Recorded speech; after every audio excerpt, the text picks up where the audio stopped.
All right, so let's talk about this beast of a book. So this book right here, Lyndon Johnson, The Master of the Senate. This is a book review. Now this is a beast of a book.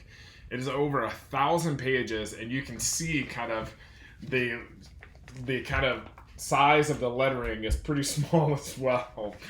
But really, as far as a book, this is a fascinating book because Lyndon Johnson is a fascinating character.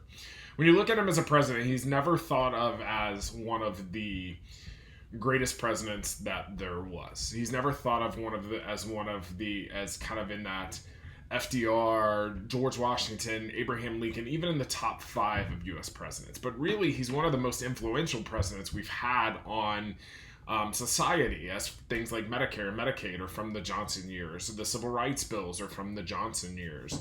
A lot of those kind of ideas started with Kennedy, and Kennedy gets a lot of credit for them, but really they were carried out by Johnson. But really, when you look at Johnson, what do people really remember him for? They remember him for the Vietnam War. But Johnson was a complicated figure, and he was a complicated figure long before he came to the presidency. And so this book is about his years in the Senate, because Johnson was kind of the master of the Senate. He was the one that really made the Senate go in the late 40s and early 50s. And he really kind of made the Senate bend to his will. Prior to Johnson coming to the Senate, the Senate was very slow. It was very kind of pace driven. The delegation from the South had a lot of control because the system in the Senate had all been built on seniority, where if you've been there the longest, you're the person that got the committee chairmanships.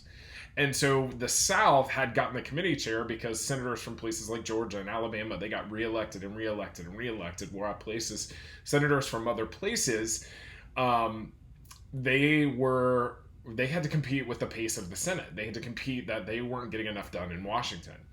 So Johnson, when he comes to the House in the 40s, one of the things Johnson was really, really good at was building relationships. And so he built relationships with the Speaker of the House at the time, Sam Rayburn, and then eventually used kind of some of that relationship and that backing to kind of push his way into the Texas Senate seat.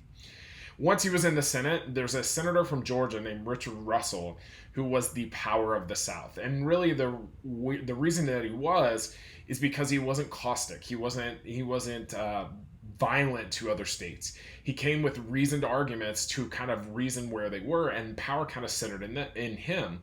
And so as Johnson's going into the Senate, that's who he builds a relationship with. And eventually he ends up as the majority leader in the Senate because of that relationship. Russell was able to get the entire Southern delegation to back him. And what's really fascinating about this book is it traces that kind of relationship building and how he did it and how he got to where he was. But then it also traces what happens to him in the Senate. So Johnson is actually in the Senate during the civil rights push.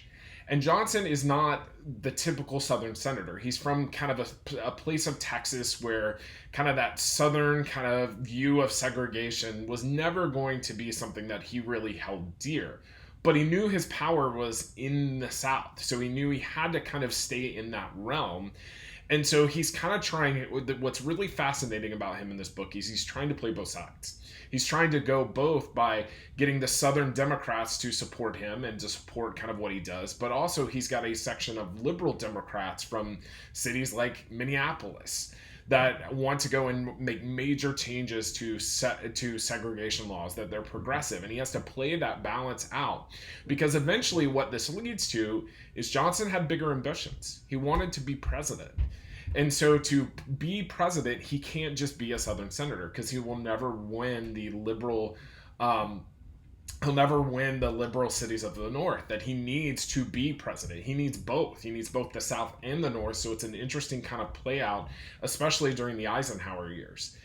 And so he gets to the convention in 56, and he thinks he's going to win. It's the only time you ever see Johnson kind of go to the hope rather than the actual realism. And that's just fascinating to watch. And then after he doesn't stand any chance of getting the nomination in 56, it kind of plays to him going and saying, I need to get a civil rights bill passed. That's what will get me the nomination. Even if it's a civil rights bill that doesn't really have a lot of teeth, I need to kind of change the course and get the Civil Rights Bill passed.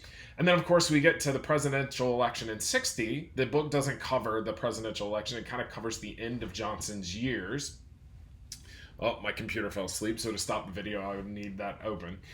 It kind of covers the end of Johnson's years, but you get to the presidential convention in 60, and Johnson does not win the nomination, but he takes the vice presidency. And then it does trace kind of how he thought, oh, I'm going to be able to kind of still dominate the Senate as a vice president. And the Senate was like, you're not really a senator anymore. But what was so fascinating about Johnson is his power in the Senate kind of centered in the Southern Caucus.